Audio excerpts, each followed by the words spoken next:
Well, we're getting near the end of this marathon production now, and rather unfortunately for me, the clouds are starting to open and the long expected thunderstorms seem to be on their way. There is just enough time though. I mentioned earlier that I'm passionate about seeing more women enter the sport and get involved in the Wild Trout Trust. I want to show you one expert female angler in action. Phillippa Hake is her name. She's a pro fly tyer and magnificent with a rod, as this film shows.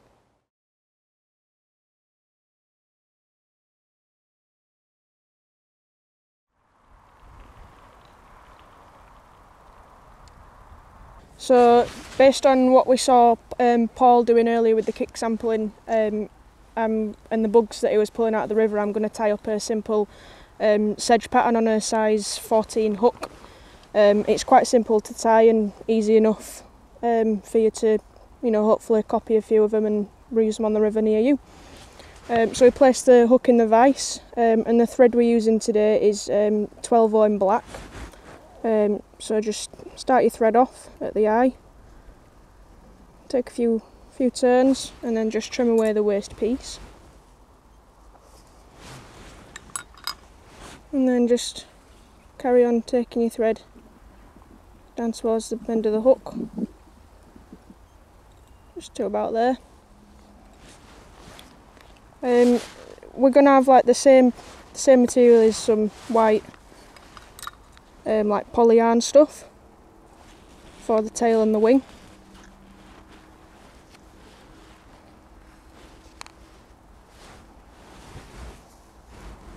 And then just to use the tail as the same length as like the body kind of length what you're looking for, and then just a pinch, tight pinch, and then a couple of turns towards the bend of the hook. And then what you want to do is you want the waist end, try and just keep it on top of the hook shank because you're going to use that as your wing as well. So what I try to do is just take a few, just some open turns back towards the eye of the hook, just while holding it in place so it doesn't spin around the shank. And then you want to just leave about that much, just enough to tie the wing in. And then take your thread back down towards the bend of the hook. And then once we're at this part, if we just take the wing back behind the hook, like so, and then trim it just to about there. And then for the body, we're going to be using just some mouse, which we'll use a dubbing rake to rake some off the body of the mouse. Mouse is good for dry flies, especially if you're tying small dry flies as well. Make a nice even tapered dubbing rope on your thread, and then what I try to do is take a turn, and then you can tighten it all up once it's all locked in, and then work your way up. It's always easier to go back as well with fly tying. Might need just a tiny little bit more just to work your way up. And then pop your thread in front of the wing, and it should all kind of fall into place from there. For the second wing, we're going to be using some, I think is elk hair. And you want to take a nice, not too much of a bunch.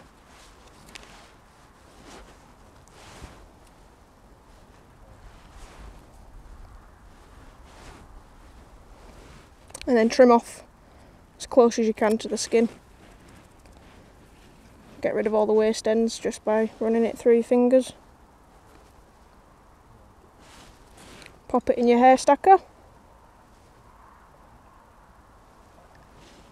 And then give it a few taps just to get all them tips aligned at the...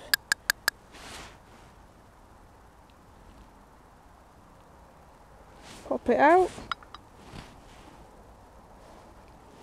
Grab it by the tips, and then you might have a few stragglers, but that's nothing to worry about. And then what I try to do is just, so you want to grab them by the tips, and just lay it on top just to measure it up, make sure you've got it all where you want it to be. Take the tips with the other hand and just a couple of loose turns and then 3 or 4 tight turns. This stops it from all spinning around the hook and it's all in place where you want it to be.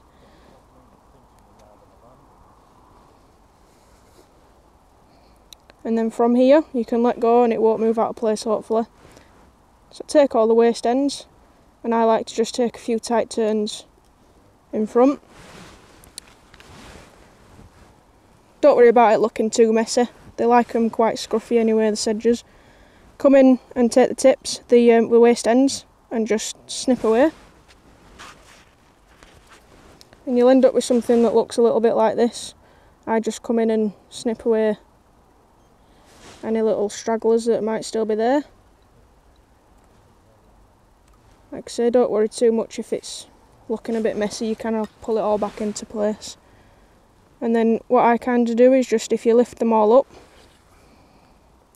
take some tight turns. It does look a little bit messy, but like I say, it's nothing too much to worry about.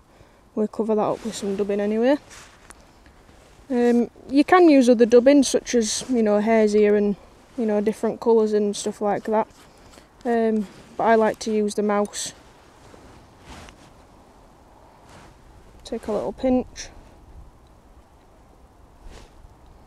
and then pop it up over the top, like so. And then you should end up with something that looks a little bit like this. Like I say, don't worry too much if it's not the neatest. And trout don't look for the neatest fly coming down, as long as it looks edible, they'll have it. And then just take your whip finish tool, 4 or 5 turns, like that. I always like to do 2, just to be on the super safe side. Give it a tug, and then trim away. And you can puff it all out, and then when you're ready to fish, what I do is I take a little bit of gink, put some on your finger and just run the fly through and then puff it all up. And there you go. There's a nice sedge pattern.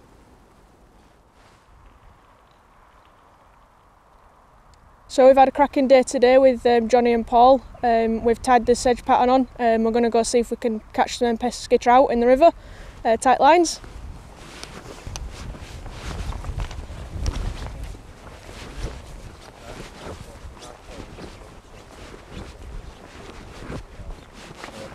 Just come to meet you. Fancy seeing you here. Yeah. What the hell are you doing in this neck of woods? I ain't got one. Oh. I'm poaching. Guesting, do they call it? Are we off then? Yeah. I think, yeah. We're off fishing, Walk are this we? way. Bagsy first cast.